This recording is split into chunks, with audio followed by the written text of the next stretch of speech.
반갑습니다. 오늘 테슬라 관련 주요 소식이 아주 많이 나왔습니다. 먼저 첫 번째로 살펴볼 내용은 드디어 초기 형태의 로보택시 승인과 관련된 내용입니다. 테슬라에서 로보택시를 준비하고 있다는 사실은 아주 잘 알려진 사실이고 일어날 수밖에 없는 미래였습니다. 그런데 그 미래가 현실로 바뀌기 위해서 필요했던 가장 중요한 요소가 법적인 규제와 허가였습니다. 이번 허가 같은 경우 로보택시를 바로 시작하는 허가는 아니지만 로보택시로 한 걸음 더 다가가는 아주 의미 있는 허가가 됩니다. 이와 관련된 내용을 소이어님께서 직접 CPUC에 이메일을 보내서 답장을 받았습니다. 이번에 테슬라가 받은 허가가 무엇이고 어떤 내용을 포함하고 있으며 앞으로 추가적으로 받아야 되는 허가는 무엇인지 정리하겠습니다. 테슬라가 TCP라는 허가를 받았다는 것을 확인하였습니다. 이 TCP 허가가 커버해주는 내용을 보게 되면 테슬라가 가지고 있는 본인의 테슬라 차량을 통해서 테슬라 직원을 운전자로 사용할 때 택시처럼 운영할 수 있다고 밝히고 있습니다.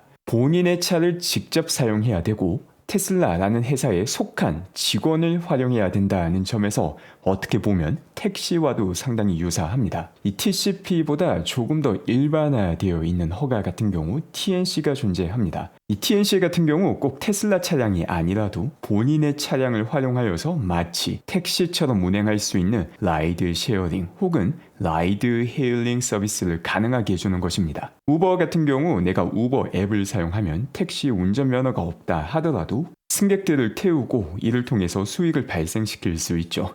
이번에 테슬라가 획득한 TCP 같은 경우 TNC와 다르게 모든 차량에서 허가가 되는 게 아니라 테슬라가 소유하고 있는 차량과 테슬라 직원을 통해서 택시 사업을 시작할 수 있는 허가를 의미합니다. 테슬라의 신청서를 보게 되면은 이 TCP 허가를 통해서 직원들을 상대로 서비스를 먼저 시작할 예정입니다. 이 허가를 통해서 공용 도로에서도 테슬라가 택시처럼 서비스를 시작할 수 있고 앞으로 시작되는 로보택시의 그 첫걸음을 뗐다라고 평가할 수 있습니다. 이번에 받은 TCP 허가만으로 로보택시를 바로 시작할 수 있는 것은 아닙니다. CPUC로 받은 공식 이메일 답변에 따르면 로보택시를 캘리포니아에서 시작하기 위해서는 CPUC의 자율주행 프로그램에 참가를 해야 되는데 아직까지 테슬라는 이 자율주행 프로그램에 참가 의사를 밝히지는 않은 상황입니다. 하지만 TCP를 통해서 내부적으로 직원들을 바탕으로 자율주행을 시작하고 문제가 없게 된다면 너무나도 자연스럽게 자율주행 프로그램까지 확대가 되는 것입니다. 앞서 TCP 프로그램 같은 경우 테슬라 직원인 드라이버가 필요하다고 하였는데 이 드라이버가 직접 운전한다고 이야기는 하지 않았습니다.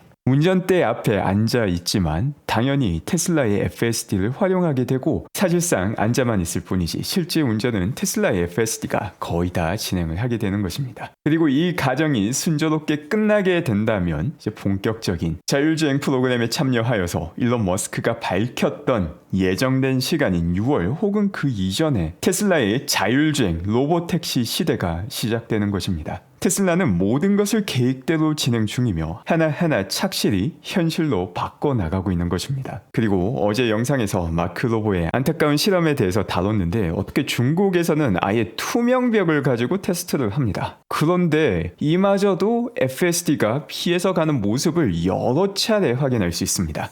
한두 번도 아니고 지금 4번째 테스트 하고 있는데 테스트할 때마다 이 투명벽을 피해서 가고 있습니다. 현재 중국에 배포되어 있는 FSD 같은 경우 미국 데이터를 기반으로 트레이닝 되어 있고 중국 데이터는 활용하고 있지 않은 상황인데 그럼에도 불구하고 사람처럼 완벽하게 피해가는 모습을 볼 수 있습니다. 그리고 여기서 다시 한 번 더 챙겨야 되는 아주 중요한 내용이 있습니다. 바로 기가 텍사스 콜텍스 슈퍼컴퓨터를 통해서 다시 한 번 더 트레이닝 되는 FSD 같은 경우 성능이 더 올라가게 됩니다. 그런데 이번 중국 FSD 배포를 통해서 또다시 엄청난 도약의 가능성을 계속해서 확인하고 있습니다. 바로 중국 FSD 배포를 통해서 엄청난 엣지 케이스가 미친 듯한 속도로 쌓이고 있습니다. 물론 아직까지는 규제 때문에 중국 데이터를 트레이닝에 활용하고 있지 못하지만 이 역시 언젠가는 풀릴 수밖에 없는 규제입니다. 이 규제가 해결되는 순간 중국에 쌓여있는 엄청난 엣지 케이스를 FSD 트레이닝에 활용하게 된다면 콜텍스가 만들어지고 난 다음에 테슬라의 자율주행 성능은 10배 이상 향상이 예정된 사실인데 여기서 추가로 다시 한 번 더 도약이 가능하게 되는 것입니다. 물론 지금 당장은 규제 때문에 활용하지 못하는 데이터이지만 이 데이터가 사라지는 것이 아닙니다. 계속 쌓이고 있으며 언젠가는 활용할 수 있는 하나의 보물 창고를 테슬라는 만들고 있는 것입니다. 이를 통해서 실제 자율주행, 경쟁의 격차는 지금 이 순간 또 벌어지고 있는 것입니다. 그리고 여기에 더불어서 로보택시에 적극적으로 활용될 사이버캣과 관련된 충격적인 내용이 몰로시의 인터뷰를 통해서 밝혀졌습니다.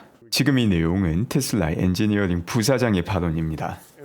And we think that we can do that with like a really quite a small battery pack. It's under 50 kilowatt hours.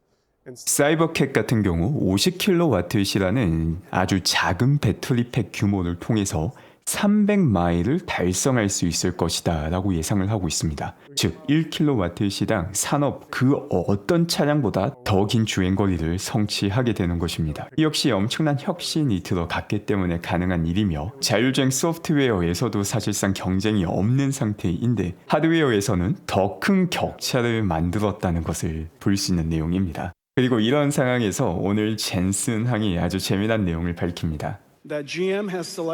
GM이 엔비디아와 파트너십을 맺고 자율주행을 진행하기로 했다는 것을 밝힙니다. 테슬라는 벌써 중국에서 엄청난 능력의 FSD를 보여주고 있으며 중국 FSD 전개를 통해서 엄청난 속도로 현실 세계의 엣지 케이스를 쌓아나가고 있는데 GM은 마지막 발버둥으로 엔비디아를 선택하게 됩니다. 현실 세계와 시뮬레이션 사이의 간극이 얼마나 큰지 다시금 머지않아 확인하게 될 것이며 지금 보고 있는 이런 현실은 과거 테슬라보다 더 뛰어난 자율주행을 가지고 있다라고 말을 했던 수많은 기업들의 몰락을 다시 보는 2차전이 되는 것입니다. 정말 시뮬레이션을 통해서 현실 세계에 완벽하게 적용되는 무언가가 만들어질 수 있다라고 믿는 사람들은 매트릭스라는 영화를 진지하게 믿는 것과 똑같은 것이고 우리가 살고 있는 이 현실 자체가 시뮬레이션을 통해서 만들어질 수 있다는 것을 의미하게 됩니다. 너무나 당연한 말이지만 시뮬레이션은 장점도 있지만 그 한계는 너무나도 명확합니다. 이 복잡한 현실 세계를 시뮬레이션 안에 그대로 다 담을 수 없다는 한계, 특히나 여기에 사람이 개입되게 되면 단순한 물리 법칙을 담는 것만으로도 벅찬데 사람이 하는 미친 짓은 전혀 고려할 수 없다는 명백한 단점이 존재하는 게 시뮬레이션이고 이 명백한 단점 때문에 현실 세계 데이터와 시뮬레이션 데이터의 승자는 경기를 시작하기 전에도 벌써 결정이 난 상황인 것입니다. 그리고 테슬라의 중국에서의 판매량은 폭등을 보여주고 있습니다. 이번 11번째 주 중국의 판매량을 보게 되면 일주일 만에 15,300대가 팔렸습니다. 중국에서 많이 팔리지 않는다라고 난리를 쳤는데 올해 최고 기록을 세웠으며 또 1분기라는 시점과 현재 자동차 산업의 산업 상황을 고려하면 한 주에 15,300대라는 수치는 상당히 인상적인 수치입니다. 그런데 중요한 것은 이게 피크가 아닐 가능성이 아주 높다는 점입니다. 왜 계속해서 판매량이 폭증을 하는지 그 이유는 너무나도 명확합니다. 이제 신규 모델 Y가 잘 팔리고 있기 때문입니다. 그동안은 공정 전환으로 인해서 너무나 당연한 이유가 존재했음에도 불구하고 노이즈가 판을 쳤는데 그 노이즈가 사라지는 시점이 다가오고 있는 것입니다. 이제 이 차트를 통해서 보게 되면 더욱더 명확한 트렌드를 볼 수 있습니다. 중국의 춘절 기간 동안 판매량이 내려가는 모습을 볼 수 있으며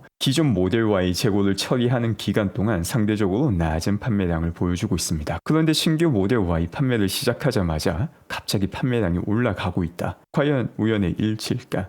너무나 당연히 그럴 리가 없죠. 그동안 대기 수요가 쌓여 있는데 단순하게 대기 수요뿐만 아니라 신규 모델 Y로 인해서 신규 수요까지 창출을 하고 있습니다. 그렇기 때문에 한동안 테슬라 중국 판매량의 병목은 수요가 아니라 신규 모델 Y 생산량에 의해서 결정되는 재미난 시기가 시작되게 되는 것입니다. 조금 더 있으면 로보택시가 시작이 되고 저가형 모델과 사이버캡이 만들어지면서 본격적인 폭풍 성장을 코앞에 두게 되며 2026년은 판매량 증가 폭이 몇십 %가 아니라 100%를 넘길 가능성이 아주 높은 상황입니다. 이런 상황에서 주가가 출렁거린다. 테슬라의 장기 비전을 보고 펀더멘털을 평가할 수 있는 장기 투자자에게는 정말 좋은 기회가 되는 것입니다. 그 다음 자료를 보게 되면 중국에서의 패턴은 더욱더 명확해지게 됩니다. 어떻게 신규 모델 Y 판매를 시작하자마자 모델 Y 판매량이 급등을 하고 있습니다. 또 이 급등도 훨씬 더 크게 할 수 있는 상황인데 생산 자체가 병목이 되는 자동차 제조사로서는 가질 수 있는 최고의 문제점을 가지고 있는 게 테슬라의 상황인 것입니다. 그럼에도 불구하고 일론 머스크가 너무나도 옳은 일을 하고 있기 때문에 테슬라를 향한 테러가 지속되고 있습니다. 특정 인물을 평가하고자 할 때 가장 좋은 평가 방법 중 하나가 그 사람이 무엇을 하느냐도 있지만 그 사람의 적이 누구인가를 확인하는 방법도 있습니다. 일론 머스크 같은 경우 정치인들의 돈 세탁을 원천 차단하는 일을 시작하고 있으며 이를 통해서 세금을 낭비하던 혹은 인플레이션을 야기하며 새롭게 돈을 찍어내던 정치인들이 일론 머스크의 적이 되었습니다. 그리고 이 정치인들이 지원하는 펀딩을 통해 국내 테러를 감행하는 사람들이 일론 머스크의 적입니다. 일론 머스크의 적이 공적 자금을 활용해 돈 세탁을 하는 부패한 정치인들, 푼돈을 받기 위해서 테러를 자행하는 사람들이다 라는 점을 볼 때 그를 어떻게 평가해야 될지 손쉽게 확인할 수 있습니다. 지금 보시는 영상은 라스베가스에서 이번 테러에 연관된 용의자의 정보를 공유하는 영상입니다. 그리고 더 나아가서 경찰뿐만 아니라 FBI 역시 이런 테러범들을 잡는 데 협조하기 시작하였습니다.